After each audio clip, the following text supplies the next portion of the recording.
예, 오늘은 로마서 12장 1절에서 2절의 말씀을 중심으로 형편 좀 고만 따져라 라고 하는 제목의 말씀을 전하고자 합니다. 올 한 해 하나님께서 우리에게 주신 표가 있습니다. 한번 다 같이 읽어볼까요? 자, 시작. 더하고 다하여 나아지고 달라지자. 자, 옆 사람과 인사합시다. 더 나아진 한 해 되기를 축복합니다. 완전히 달라진 한 해가 되기를 축복합니다. 예, 그래서 영어 표현은 뭐예요? 영어 표현? 예, better and different의 삶이 되기를 축복합니다. 나아지고 달라진 한 해 되기를 바라겠습니다.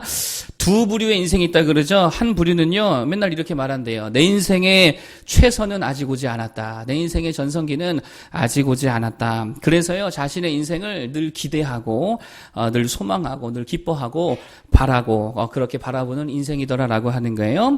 또 한 부류는요, 늘 이렇게 말한대요. 내 인생의 최악은 아직 오지 않았다. 이게 무슨 말이에요?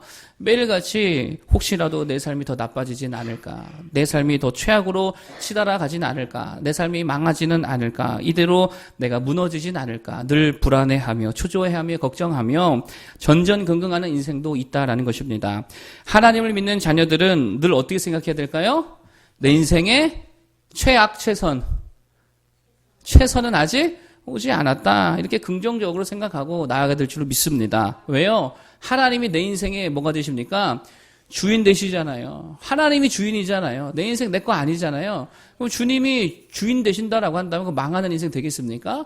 복되고 복된 인생이 될 줄로 믿습니다. 주님께서 그렇게 붙들어 주시는 그 인생, 하나님을 바라며 나아갈 수 있는 우리 모두 되길 바라겠습니다. 그래서 하나님은요, 절대로 여러분들의 인생들을 최악의 삶으로 결론 짓지 아니한다는 것을 강력하게 붙들어야 된다는 거예요. 하나님이 절대로 내 인생을 최악으로 내버려 두지 않는다. 항상 최선으로, 항상 최고로 이끌어 주신다. 이것이 우리의 믿음이 되어야 될 줄로 믿습니다. 올 한 해 더 나은 한 해 되기를 축복합니다. 주 안에서 정말 차원이 달라지고 수준이 달라지는, 열매가 달라진 한 해가 되기를 간절히 바라겠습니다. 그러기 위해서 오늘 우리가 붙들어야 될 게 뭐냐, 본문을 통해서 몇 가지를 말씀드리기 원합니다. 첫 번째로 생각이 좀 달라져야 된다는 거예요. 생각이 좀 달라져야 된다. 어떻게 좀 달라져야 될까요? 하나님의 주권적인 역사를 좀 인정하자는 거예요. 누구를 인정하자고요? 하나님의 주권적인 역사를 인정하자는 거예요. 세상이 우연입니까? 하나님의 뜻대로 갑니까? 하나님의 뜻대로 가는 거죠. 이거 인정하자라고 하는 것입니다. 이건 에둘러 말한 게 뭐 이렇게 좀 이렇게 둘러서 표현한 거예요. 이 세대를 본받지 말아라. 이 세상을 하나님의 주권 인정해야 안 해요. 인정 안 하죠. 그러니까 그거 따라가지 말라라고 하는 거죠. 자, 2절인데 한번 읽어보겠습니다. 자, 2절. 다 같이 읽어보겠습니다. 시작. 너희는 이 세대를 본받지 말고 오직 마음을 새롭게 함으로 변화를 받아 하나님의 선하시고 기뻐하시고 온전하신 뜻이 무엇인지 분별하도록 하라. 아멘. 자, 이 세대를 본받는다라고 하는 이 말이 무슨 말일까요? 원어대로 하면은요, 세상을 따라가더라라고 하는 거예요. 세상을 따라가더라. 세상과 똑같은 모양을 취하더라라고 하는 것입니다. 이게 무슨 말입니까? 세상의 소리, 세상의 신호에 귀 기울이고 있다라고 하는 거예요. 그렇게 하지 말라는 것이죠. 다르게 말하면요, 세상 정보를 너무도 공유하고 있었다라고 하는 거니까 그거 하지 말라는 것입니다. 여러분, 오늘날 SNS 또 유튜브 굉장히 많이 하실 텐데 그 특징이 뭡니까? 정보 공유 아니에요? 정보 공유. 정보 공유잖아요. 누가 뭐 했다더라. 그럼 쫙 퍼져나가죠. 요즘 물가가 어떻다더라. 쫙 퍼져나가죠. 어디가 좀 비싸게 팔더라. 싸게 팔더라. 쫙 퍼져나가죠. 어디 음식점이 맛이 좋다더라. 깔끔하다더라. 서비스가 굉장히 좋다더라. 또 반대로 엉망이더라. 어떻게 돼요? 이 정보를 공유하고 있잖아요. 또 어떤 사람이 비리를 저질렀다더라. 그거는 뭐 그냥 쫙쫙 퍼져나가죠. 뭐 신라젠이 어떻고 다스가 어떻고 정보 공유 시대라는 거예요. 근데 문제가 뭐냐? 그렇다 보니까요, 자기 생각이 없어요. 자기 생각이 없어요. 다 그냥 그거 따라가지. 그 정보의 물결을 따라서 사고하고 판단하고 행동하고 있다는 거예요. 마치 뭐 같냐? 좀비 같다는 거예요. 좀비. 자기 생각이 없습니다. 자기 신념도 없습니다. 뭐 거대 담론, 신앙 이런 거 없습니다. 그냥 이게 좋다더라 그러면은요, 자기 판단이 없죠. 무조건 좋은 줄 아는 거예요. 이게 나쁘더라 그러면요, 마찬가지입니다. 자기 생각, 신념, 철학, 뭐 신앙 다 필요 없지요. 그냥 다 따라갑니다. 이게 뭐예요? 좀비와 마찬가지라는 것입니다. 여러분, 그런데 정보만 공유하고 있습니까? 아니죠. 뭣도 공유해, 이 시대가요? 두려움도 공유해요. 어떤 일들이 일어났다더라. 그럼 다 똑같이 두려워요. 몰랐으면 두려워할 일도 아닌데. 그렇죠? 몰랐으면 아무것도 아닌데 알고 나니까 막 두려워하는 거예요. 두려움도 공유하다는 거예요. 여러분, 이스라엘 백성들이 왜 두려움에 떨었죠? 앞에는 홍해고 뒤에는 애국 군대가 쫓아왔잖아요. 그때 다 두려움에 떨었습니다. 근데 생각해 보세요. 그때에 이스라엘 민족이 몇 명이었대요? 몇 명이요? 200만 명이었대요. 그러면 중간에 내가 200만 명 중에 중간에 있다. 앞에 바다 보일까 안 보일까요? 안 보여요. 뒤에 군대가 오는 거 보여요 안 보여요? 안 보여요. 200만 명인데요. 한 2, 3만만 돼도 그거 잘 안 보일걸요? 200만 명이 줄을 지어 가는데 그거 보일 리가 없어요. 그런데 뭐 했다는 거예요? 정보 공유. 두려움 공유했다는 거. 앞에서부터 야 앞에 바다 나왔대. 바다 나왔대. 와전돼가지고 우리 다 죽는데 뒤에는 군대가 다 쫓아왔대. 정보 공유하다가 두려움도 공유해버리더라는 거예요. 걱정도 다 공유해버리죠. 증오심도 공유해버리죠. 자기 판단이 없습니다. 우상도 어떻게 돼요? 우상도 다 공유해버리잖아요. 하여튼 공유를 엄청 좋아해요. 우리 사모님도 공유 좋아하던데 저는 공유 안 좋아하고. 그래서 세상에 뭐라 그러냐. 세상이 말만 하면 그거 신경 쓰느라 정신이 없다는 거예요. 영어 유치원 보내야 된다더라. 그럼 막 200 몇십만 들여가지고 어떻게든 보내려 그러고 어느 학원에 보내야 된다더라. 또 뭐 가르쳐야 된다더라. 그러면 자기 판단이 없습니다. 그냥 다 하니까 따라가더라는 거예요. 가만 보면 세상 사람 기준이 뭐냐? 하나님이 기준이 되고 말씀이 기준이 돼야 되는데 뭐가 기준이 됐어요? 남들 다 하니까. 이게 기준이 됐어요. 아, 남들 하던데. 잘 보면 뭐가 없습니까? 하나님의 주권적인 역사에 대한 자기 인식이 없다는 거예요. 하나님의 주권적인 역사에 대한 우리의 인식과 믿음이 없다는 거예요. 하나님의 뜻은 온데간데 없습니다. 그냥 세상 굴러가는 것만 있다는 거예요. 세상의 소리와 세상이 내놓는 정보와 세상의 신호 외에 없다는 거예요. 그래서 맨날 그거 신경 쓰며 살아가고 있다라고 하는 거예요. 여러분, 세상이 말하는 통계, 평균 거기에 함몰되어 가지고요. 그 기준에 맞추려고 아둥바둥 살아가고 있다는 것입니다. 평균은 해야 된다고, 중간 정도는 해야 된다고, 다 그러고 산다고. 재미있는 그래프가 있어서 제가 한번 가져왔는데요. 한번 보여주시겠어요? 이게 실렸나 모르겠네. 아, 그렇죠. 이게 뭐냐면요, 야구 선수들의 노화, 그러니까 육체적 노화에 따른 성적을 통계낸 거다라고 하는 거예요. 쉽게 말하면 이게 평균이죠. 이 통계를 보면 어느 시점에 제일 성적이 좋아 보여요? 29세에서 30세. 그렇죠. 그때가 최전성기고 그때까지는 완만하게 올라갔다가 그때부터 완만하게 떨어지죠. 이걸 평균 내면 이렇게 된다는 거예요. 그러니까 전성기를 기점으로 해서 그 전까지는 완만하게 올라가고 지나고 나면 한 30세 꺾이면 완만하게 내려온다는 거예요. 자, 이것만 보면은요, 우리 인생이 어떤 것 같아 보여요? 완만하게 올라갔다가 완만하게 떨어지는 거. 예측이 돼야 안 돼, 그러면. 아, 이제 내가 몇 세니까 내 전성기는 이제 좀 많이 꺾였겠구나. 내 육체의 노화가 이 정도 됐으니까 이 정도 되니까 예상이 되잖아요. 근데 우리들이 항상 이런 식으로 생각하니까요, 내년을 예상하고 5년 뒤를 예상하고 10년 뒤를 예상하고 있다는 게. 근데 이 예상이 맞을까 틀릴까요? 하나도 안 맞아요. 하나도 안 맞아요. 그래서 게리 하커비라고 하는 교수가 다시 수천 명의 선수들을 이 평균이라는 것을 제외하고 그걸 다 지워버렸다면 개별적으로 분석했습니다. 개별적으로. 그랬더니 이런 표가 나왔어요. 한번 보세요. 완만하게 가요? 선 하나만 잡아가지고 따라가 보세요. 완만하게 갑니까? 컨디션이 오르락 내리락, 성적이 오르락 내리락, 한 번에 팍 올라갔다가도 한 번에 팍 떨어지기도 하고요. 나이가 좀 전성기 지난 나이여도 팍 올라가기도 하고 그러죠? 이게 진짜 인생이라는 거예요. 여러분, 생각해 보세요. 이게 하나님의 주권적인 역사하심이라는 것입니다. 요셉의 삶을 한번 생각해 보십시오. 완만하게 올라갔다가 완만하게 떨어집니까? 요셉의 삶이요?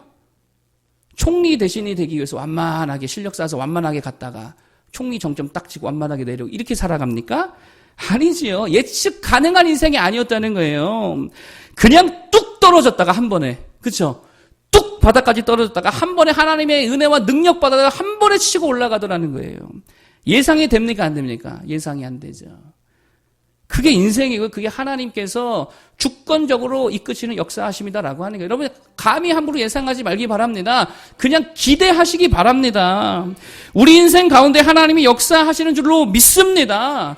그러면 지금까지 여러분 어떤 인생 곡선을 그리며 살아왔든지 간에 하나님이 은혜 주시면은요, 폭발적으로 올라갈 수 있다라고 하는 거예요. 그게 뭐예요? 달라지는 인생. 나아지는 인생이지요. 그러므로 여기서 중요한 게 뭐냐? 송구영 씨도 말씀드렸다시피 세상의 소리 차단해버리는 거예요. 세대를 본받지 말라 그랬잖아요. 세상이 뭐라 그럽니까? 넌 안 돼. 넌 늙었어. 넌 재능 없어. 넌 멘탈이 약해. 넌 너무 못생겼어.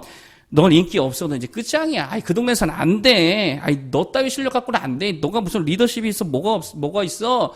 안 돼, 안 돼. 너 그거 하면 안 돼. 그 소리 다 차단시켜버리라는 거예요. 그리고 하나님의 음성에 귀를 기울일 수 있기를 바라겠습니다. 제 친구가요, 이거 원고에도 없던 얘기인데, 갑자기 생각나서 한 얘기인데, 제 친구가 이제 호주에 워킹홀리데이를 간다 그랬어요. 아, 얘가 영어 하나도 못하거든요. 저도 잘 못하지만, 이 친구는 더 못해요. 저보다 공부 훨씬 못했거든요. 그러니까 친구들 다 비웃었습니다. 야, 너 그래 해가지고 가서 한 달도 못 버텨. 먼저 갔던 친구들이 있거든요. 걔네들이, 야, 내가 갔다 와봤더니, 너 그 정도 해가지고 그거 한 달도 못 버텨. 우리도 겨우 해가지고 11개월, 10개월 겨우 버티고 온 거야. 이렇게 얘기해 줬어요. 근데 그 친구가요, 믿음 있는 친구거든요. 가서요, 거기서 결혼까지 했어요. 몇 년, 물론 나중에 또 이혼도 했지만, 몇 년을 살다가 와가지고, 뭐 지금도 아마 또 나간 것 같아. 공부 하나도 안 하고 그냥 가가지고 부딪혔거든요. 가서 하겠다고. 더 잘 살더라고요. 더 잘 적응하더라고요. 여러분, 그런 게 인생이다라고 하는 것입니다. 여러분, 세상의 소리 그냥 차단해 버려야 된다라고 하는 거예요. 누구의 음성을 들어야 됩니까? 하나님의 음성 들어야죠. 두려워하지 마. 내가 너와 함께 하잖아. 놀라지 마. 어떤 일이 일어나도 너 절대 놀라지 마. 나는 네 편이야. 내가 도와줄게. 내가 붙들어줄게. 내가 너를 베러의 삶, 아니 베스트의 삶, 디퍼런트의 삶으로 내가 너를 이끌어줄게. 그 음성 붙들고 나아가는 모두가 되기를 바라겠습니다. 더스틴 페드로이아라고 하는 메이저리그 야구 선수가 있어요. 사진 좀 띄워주시고. 25살이었을 때에 후보 선수였다고 합니다. 거의 대머리잖아요. 그리고 이제 뭐 사진 되게 잘 나왔지만 또 좀 뱃살 되게 몸이 이렇게 별로 좋은 몸이 아니래요. 몸도 되게 왜소하고 힘도 별로 없었다라고 합니다. 그래가지고 감독이 처음에 그를 보고 그랬다는 거예요. 야, 얘를 정말 우리 팀에서 영입한 게 맞아? 스카우터들이 제대로 본 거 맞아? 믿을 수가 없다고 어떻게 이런 애를 우리 선수로 영입을 했냐고 막 그랬다라고 하는 거예요. 그리고 많은 이들이 그를 비난했다 그럽니다. 아니, 키도 작고 힘도 없으면서 왜 이렇게 큰 스윙을 하냐고. 아, 네 몸에 맞는 스윙을 하라고. 그냥 짧게 치라고. 너가 무슨 장타를 칠 생각하냐고. 그냥 단타만 치라고. 그러면서 사람들이 무시하고 비난하고 막 의심하고 그랬다는 거예요. 그때 이 페드로이아 선수가 속으로 그랬대요. 그러든지 말든지. 니들이 뭐라 하든지 말든지. 다 무시해버렸다는, 차단해버렸다는 거예요. 세상에 넌 안 돼, 넌 못해, 넌 재능 아니야, 그 몸으로는 안 돼, 그 피지컬로는 안 돼 라고 비난할 때 이게 뭐라 그랬다고요? 아, 그러든지 말든지. 그랬다는 거예요. 그래서 그냥 다 신경 꺼버리고 자기 페이스대로 갔대요. 결국 3할 3푼 6리로 시즌 마감했대요. 3할 3푼 6리. 이거 잘한 걸 못한 거예요. 메이저리그 수준 엄청 잘한 거죠. 2017년 아메리칸 신인 왕을 거머쥐고요. 다음 해에 데뷔 2년 차에 MVP 선정되고 최고의 주가를 기록했다는 거예요. 심지어 MVP 수상할 때도요, 뭐 대충 그냥 인터뷰도 하고 4,050만 달러 계약서에 대충 뭐 보지도 않고 그 얼마인지 세보지도 않고 뭐 이렇게 조율도 하잖아요. 금액 가지고 하지도 않고 그냥 사인하고 나는 그냥 연습이나 하러 가겠다고 나머지는 알아서 하시라고. 그거 신경을 안 썼다는 거예요. 여러분 보세요. 페드로야의 성공 원인이 뭡니까? 세상에 이런 잡다한 소리를 다 어떻게 했다고요? 차단하고 안 들어버렸어요. 그러든지 말든지. 여러분 지금 여러분이 신경 쓰는 소리들 과연 어디서 온 거예요? 어디서 왔어요? 세상 소리 아닙니까? 옆 친구 소리 아니에요? 옆에 이웃 소리 아니에요? 그 신경 다 꺼버리기 바랍니다. 좀비처럼 살지 말라는 거예요. 말씀 붙들고 나아가기를 바랍니다. 하나님이 붙드시면 내 인생 절대로 워스트 될 수가 없다는 거예요. 베스트가 되면 베스트가 되지. 무조건 베스트 인생, 베러의 인생이 될 줄로 믿습니다. 하나님의 그 음성, 하나님의 신호만 보면서 나아가기를 바라겠습니다. 그러면 예측 불가한 폭발적인 일들이 우리의 삶에 당장 내일에라도 일어나게 될 줄로 믿습니다. 하나님의 주권적인 역사를 인정해야 된다는 거예요. 여러분 인생 곡선은요 완만하지 않습니다. 하나님이 은혜 주시면 그냥 팍 올라가기도 하고요. 하나님 은혜 거두어 가시면 그냥 곤두박질 치기도 한다라고 하는 거예요. 제가 좋아하는 말씀인데 너는 범사의 그를 인정하라. 그리하면 내 길을 지도해 주시리라. 얼마나 좋은 말씀이니까 인정하시기를 바랍니다. 그럼 하나님의 주권을 따라 하나님의 백성들을 정말로 베스트 베러의 인생으로 붙들어 줄 줄로 믿습니다. 두 번째로 말씀드릴 게 뭐냐? 몸을 주님께 드리라는 거예요. 몸을 주께 드려라. 올 한 해 정말 더 하나님께 맡겨드리는 한 해가 되어야 될 줄로 믿습니다. 몸을 주께 맡기고 드려야 될 줄로 믿습니다. 1절인데, 자, 1절 다 같이 읽어보겠습니다. 1절 읽어주세요. 시작.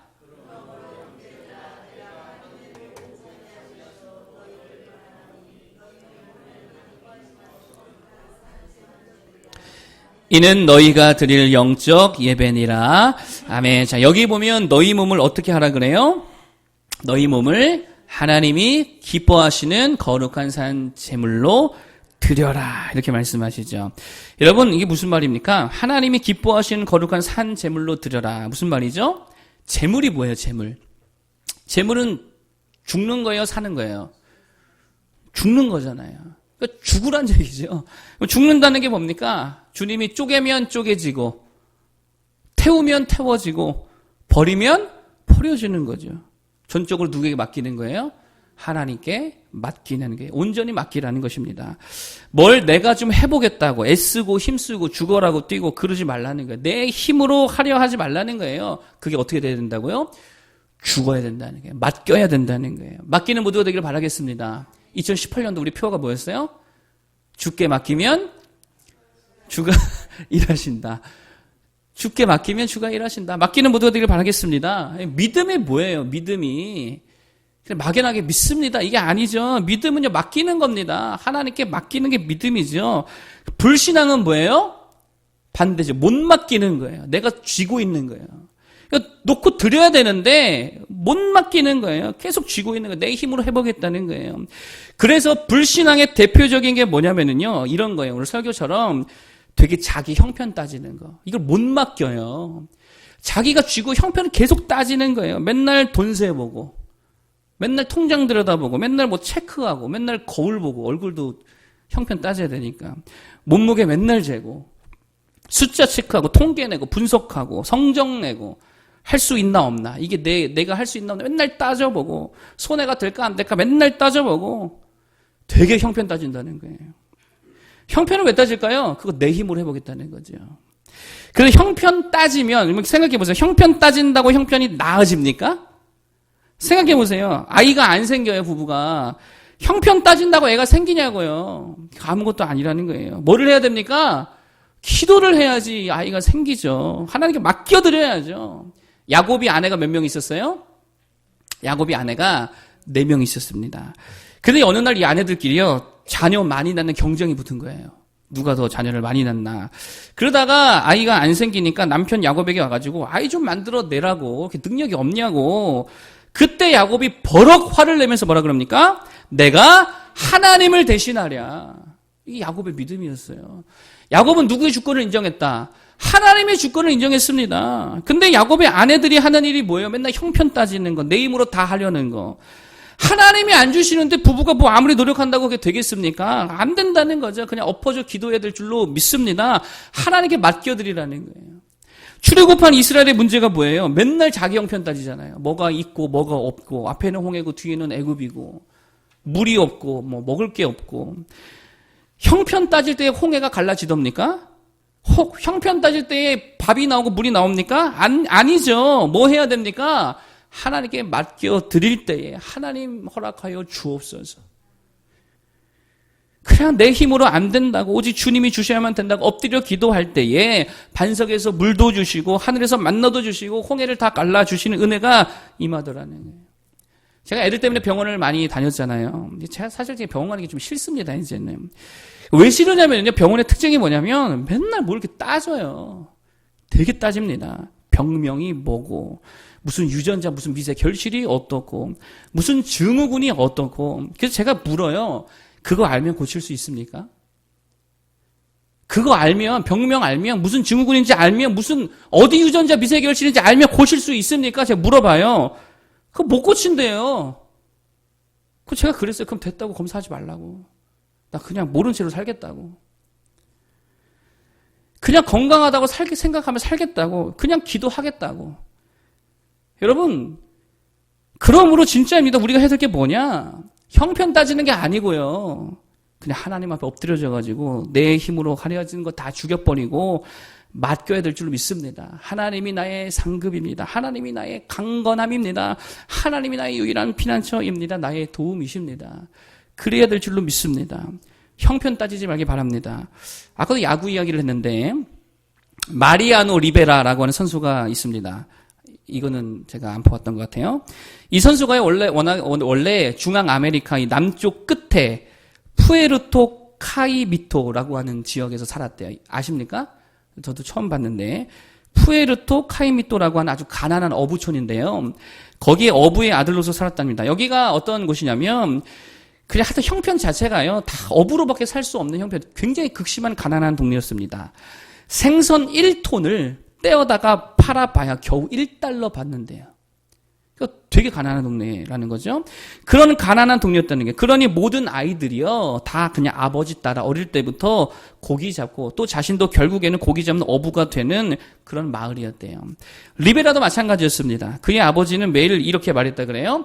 그물이 배에 있으면 돈을 벌 수 없단다. 그물은 물에 있을 때에 돈을 벌어온단다. 그래가지고 남들이 막 거친 파도 앞에서는 다 주랭랑 치고 도망가는 그 순간에도 이 아버지는요, 그 파도에 맞서가지고 그물을 끝까지 홀로 던지면서 고기 마지막 한 마리까지도 잡으려고 애쓰는 그런 아버지였다는 게, 그러니 얼마나 힘이 좋았겠어요.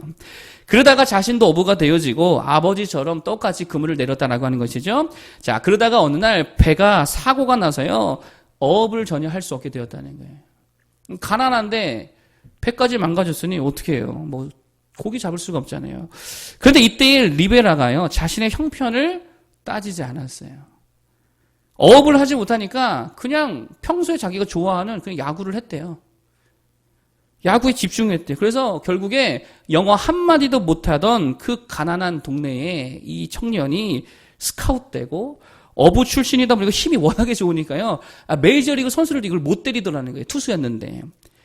MLB 역사상 최고의 세이브, 총 625세이브를 기록한 대기록을 세우게 되어집니다. 여러분 잘 보세요. 만일 배를 잃어버렸다고 그 형편 따져가면서 배 고치겠다고 내가 빚내서라도 이거 사야겠다고 막 그랬다면 아무것도 안 됐다는 거예요.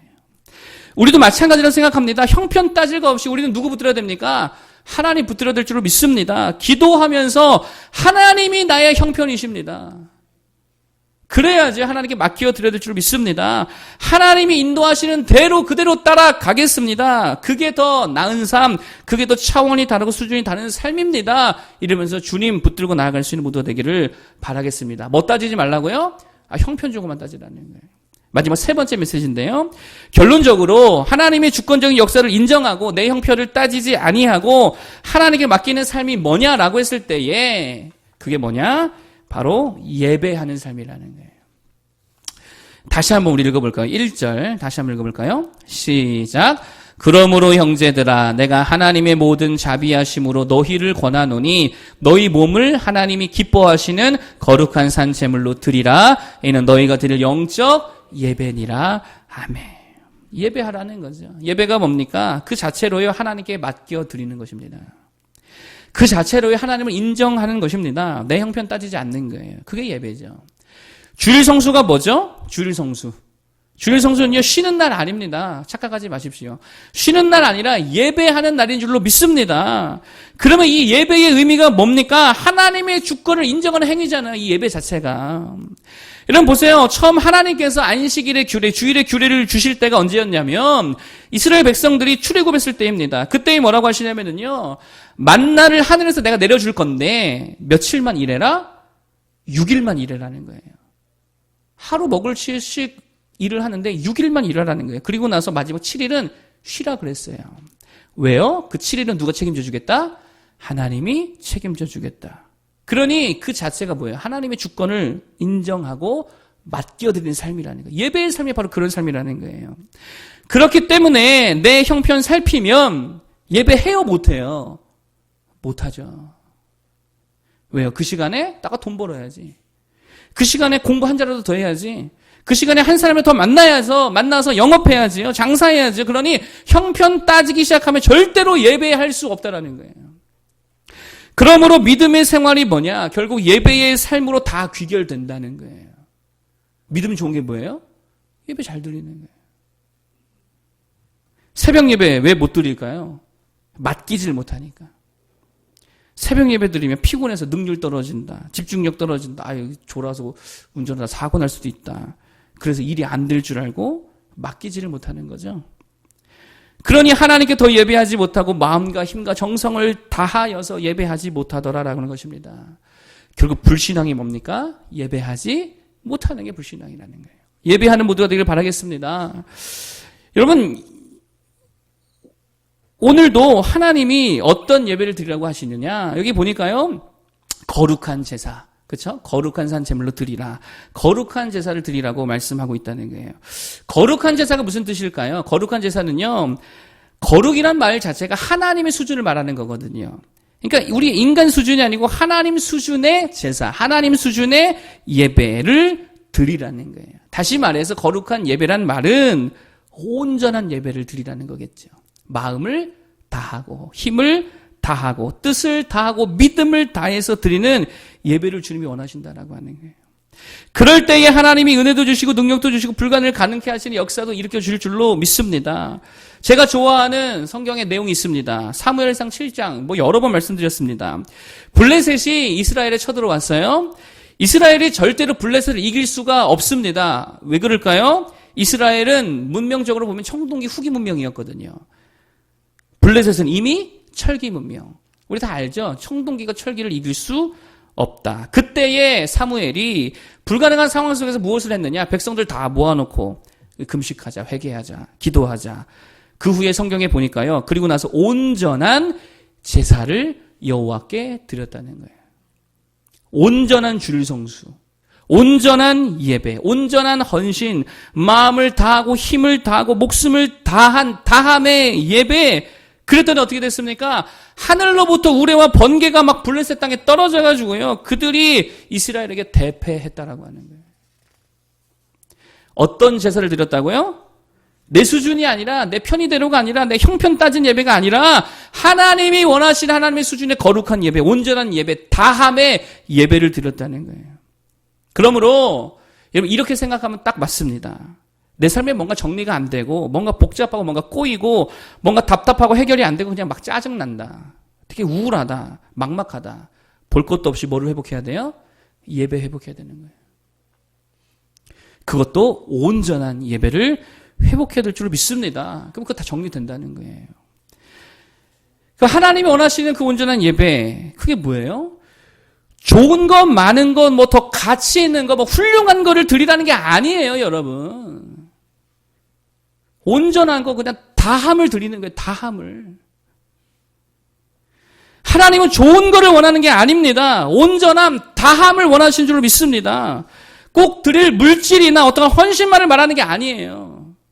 내 삶에 고난밖에 없다면, 눈물밖에 없다면 그걸 다 드리는 거예요. 그냥 다 하는 거예요. 다함으로 드리는 거예요. 마음도 다하고 믿음도 다하고 힘도 다하고 내 삶을 다해서 예배하는 거예요. 1820년 생후 6주밖에 되지 않은 한 여자 아기의 눈에 염증이 생겼어요. 근데 의사가 뜨거운 찜질 약을 바르는 바람에 각막이 다 타버렸대요. 그래가지고 영영 앞을 못 보는 아이가 되었다라고 합니다. 그 아이가 자라서 9살이 되었을 때에 그 아이가 이런 시를 썼어요. 시 한번 띄워주세요. 제가 읽어드리겠습니다. 비록 볼 수 없으나 나는 얼마나 행복한 영혼인가요? 만족하며 살기로 결심했어요. 나는 남들이 누리지 못하는 수많은 복을 누리고 있어요. 눈이 멀어서 눈물을 흘릴 수도 한숨을 쉴 수도 없고 그러고 싶지도 않아요. 이게 태어나 6주 만에 장림된 이 아이가 9살 때에 하나님께 드린 예배라는 거예요. 비록 볼 수 없으나 나는 얼마나 행복한 영혼인가요? 남들이 누리지 못한 수많은 복을 누리고 있어요. 여러분 보세요. 자신의 삶을 다하여서 예배하고 있다는 거예요. 형편으로 드리는 것이 아니라 뭘로 드렸다고요? 다함으로 드렸다고요. 다함으로. 어떤 형편이든 다함으로 온전함으로 하나님께 거칠 것 없이 그냥 마음과 정성과 믿음을 다하여서 다 올려드린 거예요. 그녀가 결국 찬송가 그 큰 일을 행하신, 아시죠? 그 찬송가를 만들었고요. 예수로 나의 구주 삼고, 그것도 만들었습니다. 페니 크로스비라고 그러죠. 그분이 쓴 예수로 나의 구주 삼고 3절 가사, 너무나도 유명한 가사입니다. 주 안에 기쁨 누림으로 마음에 풍랑이 잔잔하니 세상과 나는 간 곳 없고 구속한 주만 보이도다. 아무것도 안 보이잖아요. 근데 누구만 보인다고요? 구속한 주만 보이도다. 주보에 1월 달에 추천해드리는 책으로서 엘리자베스 엘리엇이 쓴 고통은 헛되지 않아요. 제가 올렸습니다. 제가 요즘 읽고 있는데, 남편 짐 엘리엇 선교사님이 와오라니 부족에 들어갔다가 선교당한 창끝 영화 보셨죠? 그 사모님이십니다. 그분이 이제 쓴 책인데, 그분이 그렇게 남편 선교사님을 잃고서 죽음을 당하고 난 다음에 과부가 된 거죠. 과부가 된 후에 이렇게 고백했다 그래요. 제가 그럼 읽어드릴게요. 지금부터 내가 하려는 말을 비약으로 여길 사람들이 꽤 있을 것입니다. 하지만 당신이 모든 것, 심지어 내가 과부가 된 것까지도 선물로 볼 수 있기를 바랍니다. 나는 남편이 선교지에서 죽임을 당한 뒤 하나님이 내 과부 상태를 통해 영광 받기를 원하신다는 점을 아주 천천히 깨달아 갔습니다. 내가 과부가 된 것은 내 선택이 아니었습니다. 그것은 하나님이 허락하신 일이었을 뿐 아니라 매우 실질적인 의미에서 하나님이 무언가 큰 일을 위해 주신 선물이었습니다. 내가 이 점을 꼭 다 이해할 필요는 없었습니다. 그저 하나님을 믿는 것만으로 충분했습니다. 그래서 하나님이 남편을 통해 내게 주신 선물들에 감사하는 일이 훨씬 더 많아졌습니다. 하나님께 감사로 돌려드릴 수 있는 그 선물들에 늘 감사드립니다. 고난이잖아요. 고통이잖아요. 근데 그것을 그냥 하나님께 올려드린 거예요. 이게 다함의 예배입니다. 주신 모든 것들을 다 하여서 고난과 눈물과 아픔까지도 형편 따지지 아니하고 모든 것을 다하여 예배하는 예배자. 형편이 아닌 다함으로 예배드리는 모두가 되기를 바라겠습니다. 그럴 때 우리 삶이 진짜 정리가 되고 질서가 잡히고 하나님께서 붙들어 주시사 나아지고 달라지는 우리 목된 삶이 될 줄로 믿습니다. 자, 오늘 3가지 말씀드렸습니다. 첫 번째, 하나님의 주권적인 역사를 인정하자. 그래서 세상의 소리, 신호 차단해버리고 통계, 평균, 허상이라 그랬죠. 그 붙들지 말고 하나님이 하시면 한 방에 올라가기도 하고 하나님이 은혜 거두어 가시면 한 방에 떨어질 수도 있다라고 하는 거예요. 그런데 하나님은 당신의 자녀들을 절대로 워스트의 삶으로 이끌지 않더라라는 거예요. 베러의 삶, 베스트의 삶으로 이끌어줄 줄 믿습니다. 그거 붙들고 나아가는 올 한 해 되길 바라겠고요. 우리의 몸을 제물로 드려야 되겠죠. 제물은 죽는 거라 그랬어요. 맡겨둘 줄로 믿습니다. 형편 따지지 말라는 거죠. 형편 따진다고 나아질 거 있다 없다? 하나도 없다는 거예요. 내 힘으로 해보겠다고 할 게 아니라 진짜 하나님을 구하고 찾고 붙들어야 될 줄로 믿습니다. 그게 뭐냐? 예배하는 삶이라 그랬어요. 어떤 예배요? 온전한 예배, 다함의 예배. 형편을 따져드리는 예배가 아니고 그냥 주신 모든 것들을 다해서 믿음을 다하고 마음을 다하고 형편을 다하여서 주님께 예배할 수 있는 예배자 되기를 바라겠습니다. 우리 찬양 부르겠습니다.